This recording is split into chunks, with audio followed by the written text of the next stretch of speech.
ರಾಜ್ಯದ ಕಾರಾಗೃಹಗಳಲ್ಲಿ ಸುಧಾರಣೆ ತರುವ ನಿಟ್ಟಿನಲ್ಲಿ ನೂತನ ಡಿಜಿಪಿ ಅಲೋಕ್ ಕುಮಾರ್ ಅವರು ಡಿಸೆಂಬರ್ 23 ಮಂಗಳವಾರ ಮಂಗಳೂರು ಜಿಲ್ಲಾ ಕಾರಾಗೃಹಕ್ಕೆ ಭೇಟಿ ನೀಡಿ ಪರಿಶೀಲನೆ ನಡೆಸಿದರು.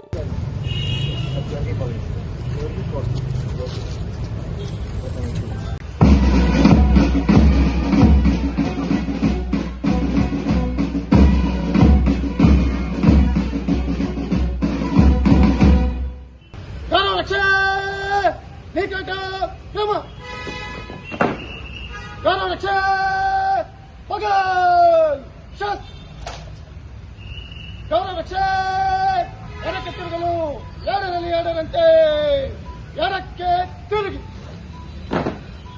ಗೌರವಕ್ಷೆ ಎರಡರಂತೆ ಬಲದಿಂದ ಶೀಘ್ರ ನಡೆ.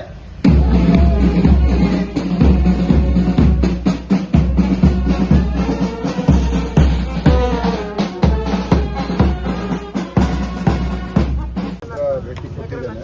ಯಾಕಂದರೆ ನಾನು 11ನೇ ತಾರೀಕು ಚಾರ್ಜ್ ತಗೊಂಡಿದ್ದೆ. ಆ ನಂತರ ರಾಜ್ಯದಲ್ಲಿ ಇರುವಂತಹ ಈಗ ನಮಗೆ 54 ಕಾರಾಗೃಹಗಳು ಇವೆ. ಎಲ್ಲ ಕಾರಾಗೃಹಗಳು ಸನೆ ನೋಡಬೇಕಾಗತ್ತೆ. ಆದರೆ ಮ್ಯಾಂಗ್ಳೂರ್ ಸ್ವಲ್ಪ ಮುಖ್ಯವಾಗಿ ಒಂದು ಕಾರಾಗೃಹ ಆಗಿರುತ್ತದೆ. ಅದಕ್ಕಾಗಿ ನಾವು ಇಲ್ಲಿ ಬಂದಿದ್ದೀವಿ. ಮತ್ತು ಈಗಾಗಲೇ ಇಲ್ಲಿ ನಮ್ಮ ಕಮಿಷನರ್ ಅವರು ಮತ್ತು ಈ ಲೋಕಲ್ ನಮ್ಮ ಜೈಲರ್ಗಳು ಅವರು 2 ಸತಿಯಲ್ಲಿ ರೇಡ್ ಎಲ್ಲ ಮಾಡಿದ್ದಾರೆ. ಕೆಲವು ಕೈದಿಗಳು ಯಾರು ಒಳಗಡೆ ಸ್ವಲ್ಪ ಗಲಾಟೆ ಅವರು ಮಾಡಿದ್ದಾರೆ, ಅವರಿಗೆ ನಾವು ಬೇರೆ ಜೈಲಿಗೆ ಕೆಲವು ಜನಕ್ಕೆ ಈಗಾಗಲೇ ಹಸ್ತಾಂತರನೇ ಅವರು ಮಾಡಿದ್ದೀವಿ. ಕೆಲವು ಜನ ಇನ್ನೂ ಯಾರಿದ್ದಾರೆ ಅವರಿಗೆ ಕೂಡ ನಾವು ಬೇರೆ ಜೈಲಿಗೆ ನಾವು ಕಳಿಸ್ತೀವಿ. ಯಾರು ತಮ್ಮ ದುಡ್ಡಿನ ಕೊರತೆ ಅಥವಾ ಬೇರೆ ಸಮಸ್ಯೆ ಸಲುವಾಗಿ ಜೈಲು ಒಳಗಡೆ ಇದ್ದಾರೆ ಅವರಿಗೆ ಜೈಲು ಹೊರಗಡೆ ಬರೋಕ್ಕೆ ನಾವು ಡಿಸ್ಟ್ರಿಕ್ಟ್ ಲೀಗಲ್ ಸರ್ವಿಸಸ್ ಅಥಾರಿಟಿ ಏನಿದೆ ಅವರಿಗೆ ನಾವು ಸಂಪರ್ಕಿಸಿ ಅವರಿಗೆ ಹೊರಗಡೆ ಅವ್ರಿಗೆ ಮಾಡೋಕ್ಕೆ ನಾವು ಪ್ರಯತ್ನ ನಾವು ಅದು ಮಾಡ್ತೀವಿ. ಯಾರು ಒಳ್ಳೆ ನಡತೆಯಿಂದ ಇದ್ದಾರೆ ಅವರಿಗೆ ನಾವು ಎಲ್ಲರಿಂದ ಸಹಕಾರ ಕೊಡ್ತೀವಿ. ಯಾರು ಸರಿಯಾದಕ್ಕೆ ನೀರಲ್ಲ ಅವ್ರ ಮೇಲೆ ಪ್ರಿಸನ್ ಆ್ಯಕ್ಟ್ ಪ್ರಕಾರ ಅಥವಾ ಬೇರೆ ಕಾನೂನು ರೀತಿಯಾಗಿ ಅವ್ರ ಮೇಲೆ ಕ್ರಮ ಜರುಗಿಸಬೇಕು. ಅದು ನಾವು ಸರಿಗ ಈ ವರ್ಷದಿಂದ ನಾನು ಕೇಳ್ಕೊಂಡು ನಾನು ಬರ್ತಾನಿದ್ದೀನಿ. ಅದು ನಾನು ಜಾಯಿಂಟ್ CP ಡೇಜಿಂದ 2009-10 ನಾನು ಅಲ್ಲಿ ಪರಪ್ಪನಘಾಟದಲ್ಲಿ ಈ ಸಮಸ್ಯೆ ಇತ್ತು. ಕಾಲಕ್ಕೆ ಅವರು ರೀಕ್ಯಾಲಿಬ್ರೇಷನ್ ಬೇರೆ ಅವರು ಕ್ರಮ ಜರುಗಿಸಿದ್ದಾರೆ. ಆದರೂ ಕೂಡ ಇನ್ನೂ ಕೆಲವು ಲೋಪದೋಷಗಳು ಜಾಮರ್ ವ್ಯವಸ್ಥೆಯಲ್ಲಿ ಸ್ವಲ್ಪ ಕಂಡು ಬರ್ತಾ ಇದೆ. ನಾವು ಕೂಡ ಈಗ ಮೀಟಿಂಗ್ ತೊಗೊಂಡು ಅದು TCILನವ್ರಿಗೆ, ಅದು ಟೆಲಿಕಮ್ಯುನಿಕೇಷನ್ ಕನ್ಸಲ್ಟೆಂಟ್ ಇಂಡಿಯಾ ಲಿಮಿಟೆಡ್ನವರಿಗೆ ಮತ್ತು ಡಿಪಾರ್ಟ್ಮೆಂಟ್ ಆಫ್ ಟೆಲಿಕಾಮ್, BSNL ಯಾರ್ಯಾರಿದ್ದಾರೆ ಎಲ್ಲರಿಗೆ ನಾವು ಕರೆದಿದ್ದೀವಿ. ಮತ್ತು ಕೆಲವು ಕಡೆ ಇದು ಟವರ್ ಹಾರ್ಮೋನಿಕ್ಸ್ ಕಾಲ್ ಬ್ಲಾಕಿಂಗ್ ಸಿಸ್ಟಮ್ ಏನಿದೆ ಅದು ಭಾಳ ಪರಿಣಾಮಕಾರಿ ರೀತಿಯಲ್ಲಿ ಅದು ಕೂಡ ಕೆಲಸ ಮಾಡ್ತಾ ಇಲ್ಲ. ಇದರ ಬಗ್ಗೆ ನಾವು ಅವರಿಗೆ ಕಾಲಾವಕಾಶ ನಾವು ಕೊಟ್ಟಿದ್ದೀವಿ, ನಾವು ನೋಡೋಣ. ಆದರೆ ಈಗ ಹೇಳೋಕ್ಕೆ ಆಗಲ್ಲ. ನಾವು ಹೇಳಿದರೆ ಅವರು ಅವರು ಸಮಸ್ಯೆದು ಸಮಗ್ರವಾಗಿ ಪರಿಹಾರ ನಮಗೆ ಕೊಡ್ತಾರೆ. ಅದು ನಮಗೆ ಡೌಟ್ ಇದೆ. ಯಾಕೆಂದ್ರೆ ನಾನು ಮೊದಲು ಹೇಳಿದ್ದಕ್ಕೆ 15 ವರ್ಷದಿಂದ ಈ ಸಮಸ್ಯೆಗಳು ಈ ದೂರುಗಳು ನಾನು ಕೇಳ್ತಾನೆ ಇದ್ದೀನಿ. ಅದಕ್ಕೆ ನಾವು ನೋಡೋಣ ನಾವು ಎಷ್ಟು ಮಟ್ಟಿಗೆ ಅವರು ಮಾಡ್ತಾರೆ. ಮತ್ತು ಅಟ್ಲೀಸ್ಟ್ ಸ್ವಲ್ಪ ಸುಧಾರಣೆ ಆಗಲಿ. ಅಲ್ಲಿ ಆಗಿದ ನಂತರ ಮತ್ತೆ ನಾವು ಮ್ಯಾಂಗ್ಳೂರ್ದು ಕೂಡ ಸಮಸ್ಯೆ ನೋಡೋಕ್ಕೆ ಅದಕ್ಕೆ TCIL ಅವ್ರಿಗೆ ಹೇಳಿದ್ದೀರಾ ಅಥವಾ TCIL ಅವ್ರ ಸರ್ವಿಸ್ ಪ್ರೊವೈಡರ್ಸ್ ಅಲ್ಲ ಅವ್ರಿಗೆ ಕೂಡ ಎಲ್ಲರಿಗೂ ಹೇಳಿ. ಸರಿಗ ಆವಾಗ 4 ಆಂಡ್ರಾಯ್ಡ್ ಫೋನ್ಗಳು ಮತ್ತು ಕೀಪ್ಯಾಡ್ ಫೋನ್ಗಳು ಸಿಗುತ್ತೆ. ಆಂಡ್ರಾಯ್ಡ್ ಫೋನ್ಗಳು ಹೇಗೆ ಹೋಗ್ತವೆ ಅನ್ನೋದು ಕ್ವಶನ್.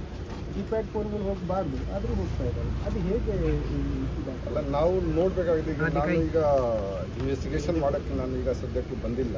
ಈಗ ನಾವು ಪರಿಶೀಲನೆ ನಾವು ಮಾಡ್ತೀವಿ. ನಾವು ಅಧಿಕಾರಿಗಳ ಜೊತೆಗೆ 5 ಗಂಟೆಗೆ ಚರ್ಚೆ ನಾವು ಮಾಡ್ತೀವಿ. ಮತ್ತು ನಾವು ನೋಡೋಣ ಅದು ಯಾವ ರೀತಿ ಬರ್ತಾ ಇದೆ. KSISFನವರು, ಪ್ರಿಸನ್ನವರು ಎಲ್ಲ ನಾವು ಸೇರಿ ಏನು ಆಗಿದೆ ಅದರ ಬಗ್ಗೆ ನಾವು ಚರ್ಚೆ ಮಾಡಿ ಮತ್ತೆ ಅದರ ಬಗ್ಗೆ ಕ್ರಮ. ಮತ್ತು ಇನ್ನೊಂದು ನೀವು ಈಗ ಈ ಪ್ರಿಸನ್ AI ಟೆಕ್ನಾಲಜಿದು ನಾವು ಟ್ರಯಲ್ ಬೇಸಿಸ್ ಮೇಲೆ ಮಾಡ್ತಾ ಇದ್ದೀವಿ. ಈಗ ಇಂಟ್ರೂಷನ್ ಡಿಟೆಕ್ಷನ್ ಟೆಕ್ನಾಲಜಿ ಏನಿದೆ ಟ್ರಯಲ್ ಬೇಸಿಸ್ ಮೇಲೆ ನಾವು ಮಾಡ್ತಾ ಇದ್ದೀವಿ. ಎಷ್ಟು ಮಟ್ಟಕ್ಕೆ ಅದು ಪರಿಣಾಮಕಾರಿ ಆಗುತ್ತೆ ಅದರ ಪ್ರಕಾರ ನಾವು ಅಳವಡಿಕೆ ನಾವು ಮಾಡ್ತೀವಿ. ಸೊ ಈಗ ಅದು ಕೆಲವು ಪ್ರಿಸನ್ನಲ್ಲಿ ನಾವು ಟ್ರಯಲ್ ಮಾಡಿದ್ವಿ. ಪರಪ್ಪನಘಾಟದಲ್ಲಿ ಟ್ರಯಲ್ ಆಗಿದೆ, ಮೈಸೂರಲ್ಲಿ ಟ್ರಯಲ್ ಆಗಿದೆ.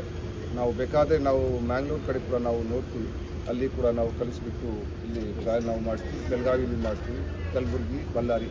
ಆ ನಂತರ ತೀರ್ಮಾನ ನಾವು ತಗೊಳ್ತೀವಿ ಅಳವಡಿಕೆ ಮಾಡಬೇಕು. ಅದು ಸುಮ್ಮನೆ ನಾವು ಅಳವಡಿಕೆ ಮಾಡೋದು ಸರಿಯಾಗಲ್ಲ. ಆದರೆ ಸದ್ಯಕ್ಕೆ ಪರಪ್ಪನಘಾಟದಲ್ಲಿ ಈಗಾಗಲೇ ಒಂದು ಅಳವಡಿಕೆ ಆಗಿದೆ AI ಬೇಸ್ಡ್ ಇಂಟ್ರೂಷನ್ ಡಿಟೆಕ್ಷನ್ ಸಿಸ್ಟಮ್ದು. ಇನ್ನೂ ಪರಿಣಾಮಕಾರಿ ರೀತಿಯಲ್ಲಿ ಆ ಸಿಸ್ಟಮ್ ಕೆಲಸ ಮಾಡಲಿ, ಆ ನಿಟ್ಟಿನಲ್ಲಿ ನಾವು ಕೆಲಸ ಮಾಡ್ತೀವಿ. ಈ ಕಮಿಷನರ್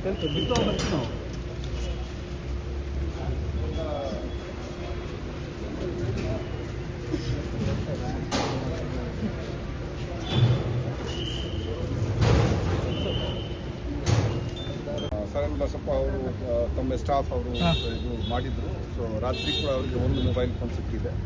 ಕಾಲಕ್ಕೆ ಅವರು ಸರ್ಚ್ ಮಾಡ್ತಾ ಇರ್ತಾರೆ. ಮತ್ತು ನಾನು ಈಗಾಗಲೇ ನಮ್ಮ ಪೊಲೀಸ್ ಆಯುಕ್ತ ಅವರು ಅವ್ರದ್ದು ಉಪಾಯುಕ್ತ DCP ಲಾ ಆ್ಯಂಡ್ ಆರ್ಡರ್ ಅಥವಾ DCP ಕ್ರೈಮ್ ಅಥವಾ ನಮ್ಮ SP ದಕ್ಷಿಣ ಕನ್ನಡದವರು ಅವರು ಕಾಲಕ್ಕೆ ಬರ್ತಾ ಇರ್ತಾರೆ.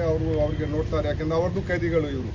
ಅವ್ರಿಗೆ ಸ್ವಲ್ಪ ಕ್ರಿಮಿನಲ್ ಇಂಟೆಲಿಜೆನ್ಸ್ ಕೂಡ ಸಿಗುತ್ತೆ. ಮತ್ತು ಈಗ ನಾವು ಜೈಲ್ ಕಂಟ್ರೋಲ್ ಮಾಡಿದರೆ 60% ಲಾ ಆ್ಯಂಡ್ ಆರ್ಡರ್ ಮತ್ತು ಕ್ರೈಮ್ ಕಂಟ್ರೋಲ್ ಆಗುತ್ತೆ. ಈ ಹೊರಗಡೆ ಈ 40% ಪ್ರೊಟೆಸ್ಟ್ ಮತ್ತು VIP ಡ್ಯೂಟಿ ಇದು ಎಲ್ಲ ಇರೋದು. ಆದರೆ ಹೆಚ್ಚಾಗಿ ಏನು ಇದಕ್ಕೆಲ್ಲ ದೊಡ್ಡ ಗದ್ದಲೆ ಮಾಡೋರನ್ನ ಇಲ್ಲಿ ಬರೋರು. ಅದರವೈಸ್ ಬೇಲ್ ಮೇಲೆ ಜಾಮೀನು ಮೇಲೆ ಅವರು ಹೋಗಿರ್ತಾರೆ. ಇಲ್ಲಿ ಬರೋರು ಅವರು ಅದರ ಹಾಕಿ ಬಹಳ ನಾನ್ ಬೇಲ್ ಸೀರಿಯಸ್ ಆಫೆನ್ಸಸ್ ಇದ್ದಾರೆ. ಇಲ್ಲಿ ನಾವು ಅವ್ರಿಗೆ ಕಂಟ್ರೋಲಲ್ಲಿ ಇಟ್ಕೊಂಡ್ರೆ, ಸೊ ಅದಕ್ಕಾಗಿ ಲೋಕಲ್ ಪೊಲೀಸ್, KSISF ಮತ್ತು ಪ್ರಿಸನ್ ಡಿಪಾರ್ಟ್ಮೆಂಟ್ ಎಲ್ಲ ನಾವು ಕೋಆರ್ಡಿನೇಟ್ ಮಾಡಿಕೊಂಡು ಕೆಲಸ ಮಾಡಬೇಕಾಗತ್ತೆ. ಅವರು ಮಾಡ್ತಾ ಇದ್ದಾರೆ ಈಗಾಗಲೇ. ನಾವು ಇನ್ನೂ ಹೆಚ್ಚಿನ ರೀತಿಯಲ್ಲಿ ನಾವು ಮಾಡ್ತೀವಿ.